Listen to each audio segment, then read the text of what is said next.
First World War. It starts with literally horses and carriages and ends with tanks.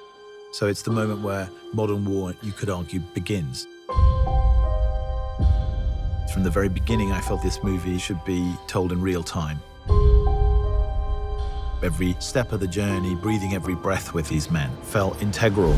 And there is no better way to telling this story than with one continuous shot. 3, 2, 1, go, go!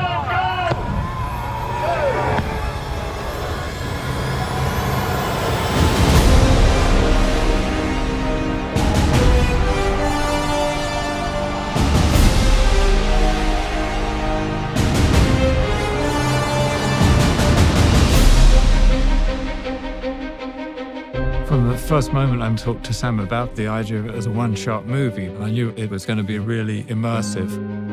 It's meant to make you feel that you are in the trenches with these characters.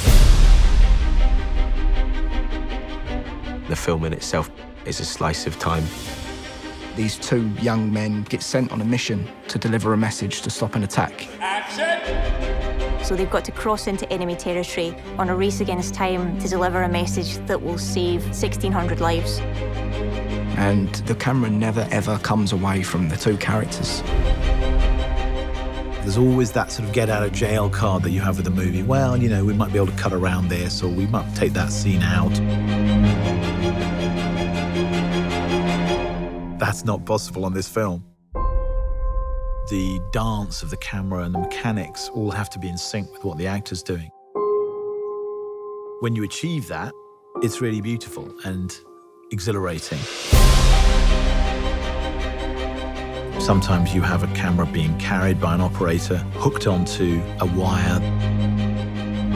The wire carries it across more land, and it's unhooked again. That operator runs with it, then steps onto a small Jeep, which carries him another 400 yards, and he steps off it again and goes round a corner.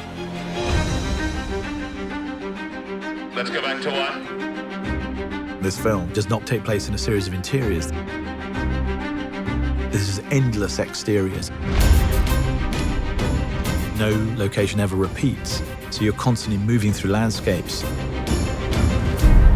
Being such an exterior movie, we're very dependent on the light and the weather. And we kind of realized, well, for a start, you can't really light it. Action. Because, you know, if you were running down a trench and turning around 360 degrees, there's nowhere to put a light anywhere. And because we were shooting in story order, we have to shoot in cloud to get the continuity from scene to scene. So some mornings, the sun would be out and we couldn't shoot. So we would rehearse. And we're rehearsing. And then we'd be waiting around, everyone with their eyes up in the sky, trying to see how long it'd take for the sun to move behind the cloud. And as soon as it comes over, you've got this 5-minute window. Everyone would be like, come on, go, go, go. Go, go, go! So you are also in the lap of the gods.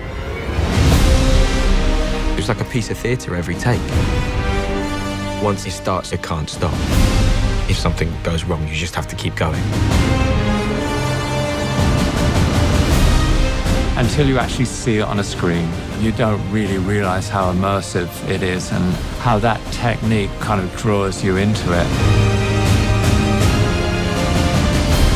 For me, engagement is very important. And that is behind the way in which we've decided to shoot this film. I wanted people to understand how difficult it was for these men. And the nature of that is behind everything.